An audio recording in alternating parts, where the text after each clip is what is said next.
Ok, bonjour encore.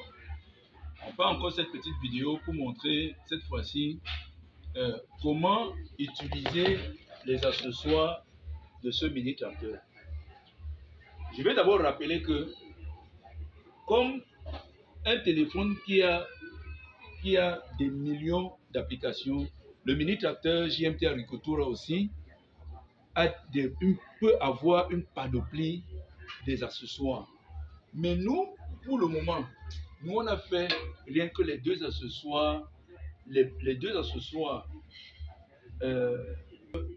qu'on peut utiliser dans les plantations sans trop se déranger.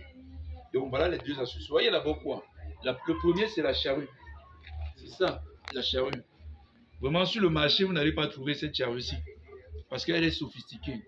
Et elle a une partie très importante. Ici, ça c'est la partie où on fixe sur le mini tracteur. Alors, lorsqu'on met comme ça, on le monte comme ça, on met là, c'est fini. Donc voilà, le démontage, il est facile. Alors maintenant, les deux écrous-ci ont un rôle fondamental. En fait, celui-ci n'a même presque pas de rôle. Mais voici celui qui a un rôle principal. C'est-à-dire que l'écrou gauche de la charrue, c'est lui qui permet, lorsque vous le réglez là, lorsque vous montez votre charrue, si votre charrue est légèrement inclinée comme ça, c'est pas bien. Donc vous faites ressortir le boulon pour que votre charrue reste droit et vous le serrez pour qu'il reste, vous voyez, sans bouger lorsque vous le serrez. Parce que pendant le labour, la terre a tendance à refouler la charrue vers la gauche. Donc ce boulon-ci empêche la charrue d'aller vers la gauche.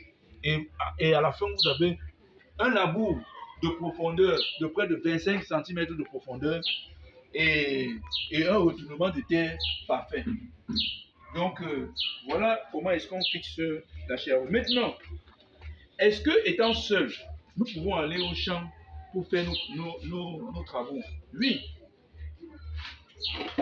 Voilà notre machine. Elle est là. Notre charrue a été montée. Comment se fait le démarrage? Il suffit tout simplement, avant de faire le démarrage, vérifier que nous sommes au poids mort. Parce que notre mini tracteur est aussi comme une voiture. Pour vérifier que je suis au poids mort, je pousse seulement la machine devant, derrière. Les blocs n'avancent pas, ça veut dire que je suis en vitesse. Donc j'appuie l'embrayage et je retire la vitesse. Vous voyez, maintenant je peux aller devant en poussant ma machine, ça veut dire que je suis au poids mort. Et lorsque je suis au poids mort, maintenant je peux démarrer ma machine. Pour le démarrer, voilà le bouton on. L'ouverture de l'essence est là. Le choc, je le mets derrière.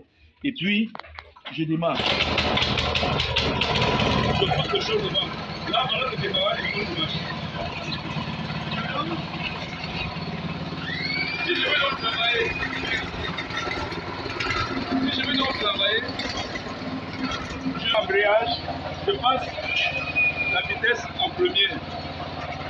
Je commence moi à travailler.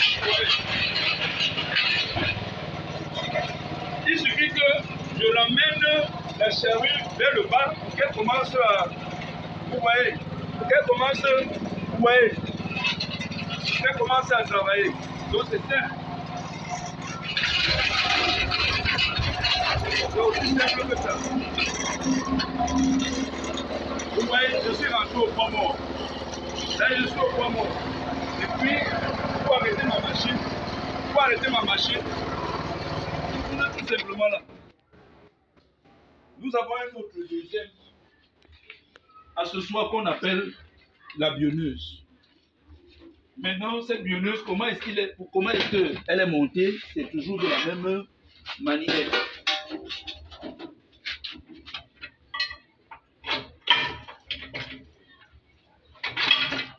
Oui, c'est toujours de la même manière. Donc, ciao. Voilà comment est-ce que notre machine fonctionne, comment est-ce qu'elle est montée. Je crois que on est OK. OK, j'ai oublié un détail très important. Lorsque vous faites le labour, vous pouvez passer en première, vous travaillez. Mais si le rendement n'est pas celui attendu, parce qu'en première, c'est un peu lent. Si on a 80 ans, par exemple, 70 ans, on peut travailler en première. Mais si on est encore jeune, 14 ans, 15 ans, un peu plus, il faut aller en deuxième. Il faut pousser 2 fois pour faire entrer la vitesse pour travailler en deuxième et aller plus vite. Voilà pourquoi, dans les conditions normales, je ne vais pas dire de température, de pression comme on parle en physique, vous passez en deuxième, vous pouvez labourer 1 hectare en 5 heures de temps au trou. C'est bon. Voilà. Entre maintenant.